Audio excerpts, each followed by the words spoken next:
There's a moment near the end of Red Dead Redemption 2 where Arthur Morgan alone writes in his journal, "I done bad things. I'm a bad man."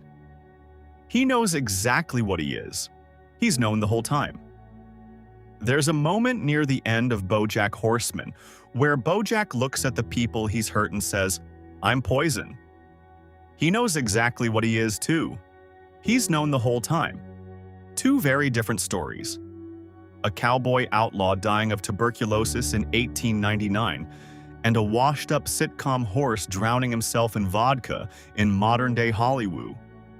But strip away the setting, and you get almost the same tragedy told twice. Here's the thing that makes both of these characters so devastating. They are not oblivious.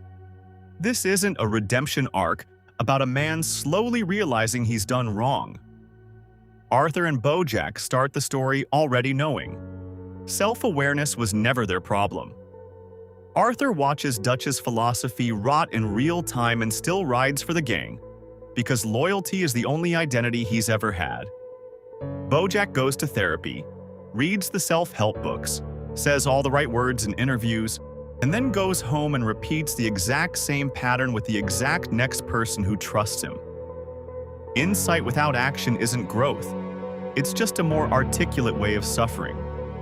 And that's the trap both these stories are built on. The idea that knowing you're the problem doesn't make you stop being the problem. So what do you do with that knowledge if you can't fix it? You punish yourself with it. Arthur's self-punishment is quiet. Sacrifice dressed up as duty.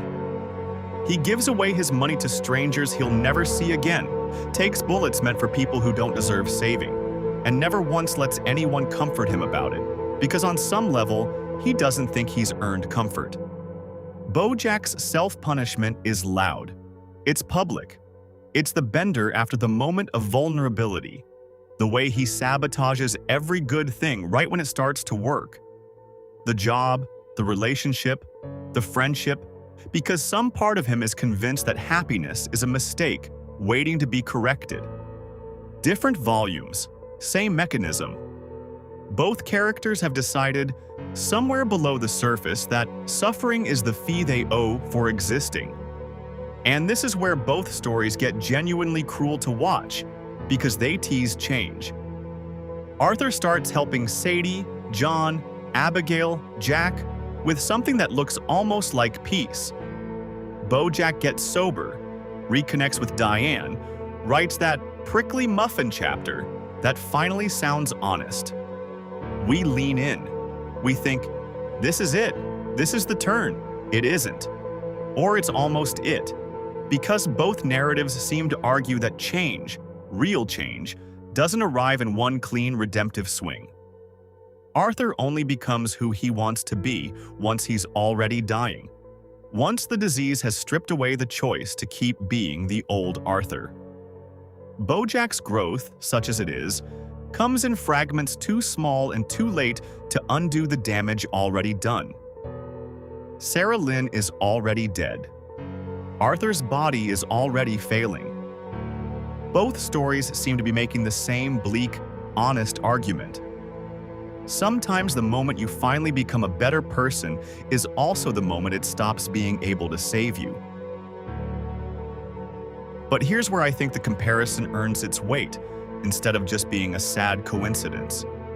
Neither story ends in punishment for punishment's sake. Arthur dies, yes, but he dies having spent his last strength making sure John's family survives him. BoJack doesn't die, but the show's final image is deliberately anticlimactic.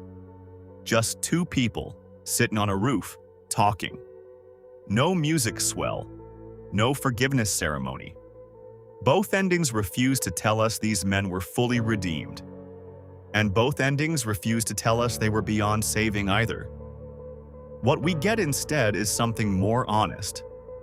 A small, quiet act. One conversation, one sacrifice that doesn't erase the past, but proves the capacity for good was real, even if it came too late to undo anything. Even love sometimes doesn't save you in time.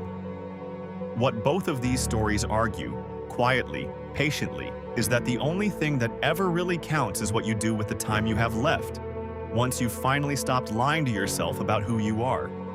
Arthur Morgan and BoJack Horseman never stopped being flawed men.